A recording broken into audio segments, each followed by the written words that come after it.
Okay, good morning, all of you. In our next session of class 10 physics, we are going to continue with the ray diagrams of convex lens. That is a topic we were doing. So, ray diagram number 4 of convex lens. In this ray diagram, in the previous session, the last ray diagram we did was that the object is located at 2f1 and the image is formed at 2f2. So that was the ray diagram which we had done last in the previous session. So in today's session, we'll begin with the ray diagram object between 2f1 and f1. So if the object is between 2f1 and f1, so this is the ray.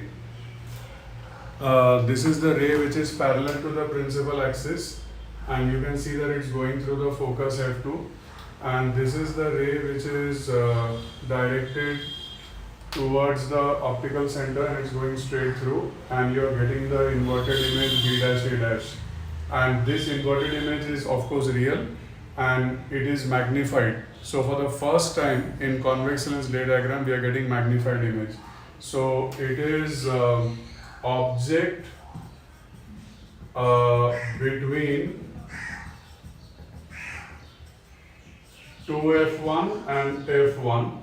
Okay, the object is between 2f1 and f1, and image is formed beyond 2f2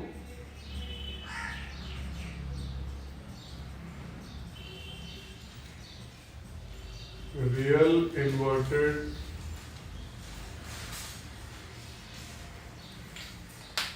and magnified. It is real inverted and magnified. Okay, the image is formed beyond 2f2, it is real inverted and magnified. So this is ray diagram number 4, and this one is used in slide or movie projectors. Okay, this ray diagram is used in slide or movie projectors because you can see that the final image is magnified. See, the only problem is that if you are planning to use this in slide or moving projector, then it is better that the object itself should be placed inverted so that the image becomes erect. That is the only thing you have to be careful, right? Because the final image here is inverted. So if you want an erect final image, make sure that the object itself is inverted so that your image becomes erect. So this is ray diagram number 4. Then we move on to ray diagram number 5.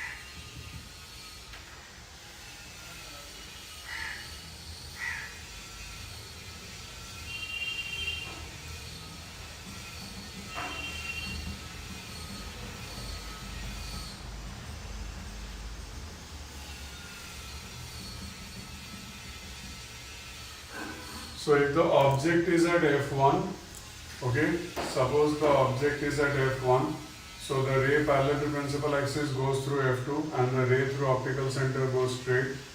So the final image is real inverted and highly magnified. Okay, it is highly magnified. It is highly magnified, and we use this one whenever we need a parallel beam of light. This particular ray diagram, we use it whenever we need a parallel beam of light. Now what happens is that there is a branch of science called spectrometry. Spectrometry is the branch of science where we use the properties of light to investigate the dimensions of molecules and atoms. Especially it is used in organic chemistry. Molecules are very small in size, so how do you investigate the shape and size of molecules? So there is a branch of science called spectrometry. So spectrometer is an instrument, and in that instrument there is a small channel called collimator, and that collimator carries a parallel beam of light. So you can use this ray diagram in the collimator of a spectrometer. So use is collimator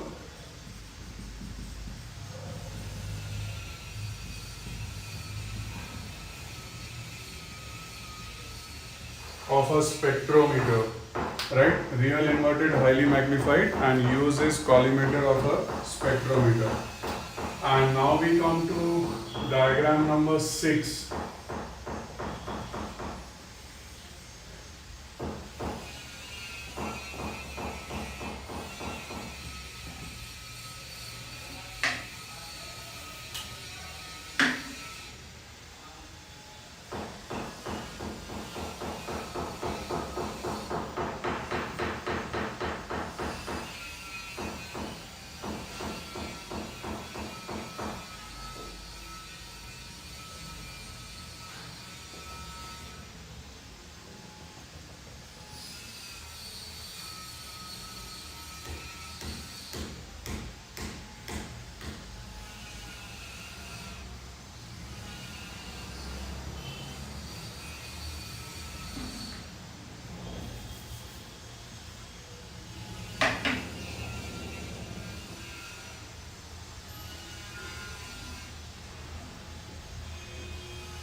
Okay, now we come to ray diagram number 6.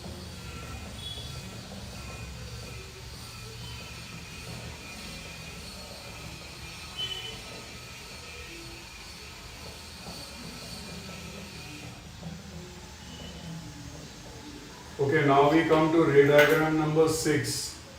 Object between F1 and optical center. The object is between F1 and optical center.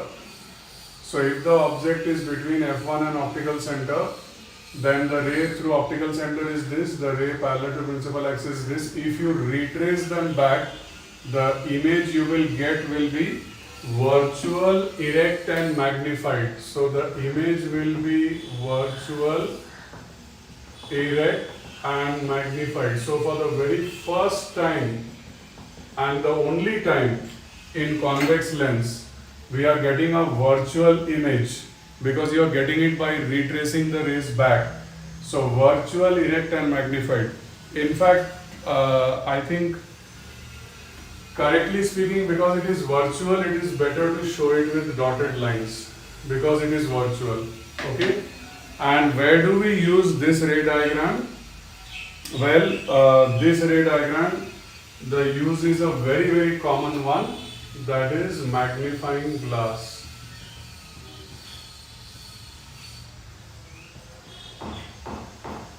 Okay, the use is very common, it is magnifying glass. So virtual, erect and magnified, and the use is magnifying glass, right? So that is the use, because in a magnifying glass you must have seen the people hold the lens very close to the eye, right? They keep the, or very close to the text, sorry. If you want to read a text with a magnifying glass, the people who use magnifying glass, you must have seen, they keep the magnifying glass very close to the text which they want to read. So if you keep the magnifying glass very close to the thing which you want to see or want to read, then automatically it will become between F1 and the optical center, and automatically you will get a virtual, erect and magnified image. So these are the total 6 ray diagrams. Last session we did 3, today we have done 3. Your homework is that ray diagram number 4, 5 and 6, you have to make a chart, the same chart which you made for ray diagram 1, 2, 3. First column object position, second column image position, third column what will be the size of the image, whether it is magnified or diminished, fourth column nature of the image, whether it is virtual or real, and fifth column what is the use. So just make this chart for ray diagram 4, 5, 6, send it to me by Saturday 9 p.m. There is no homework session today. The next homework session is Saturday 9 p.m. That will be all. I'll end the meeting. Bye all of you.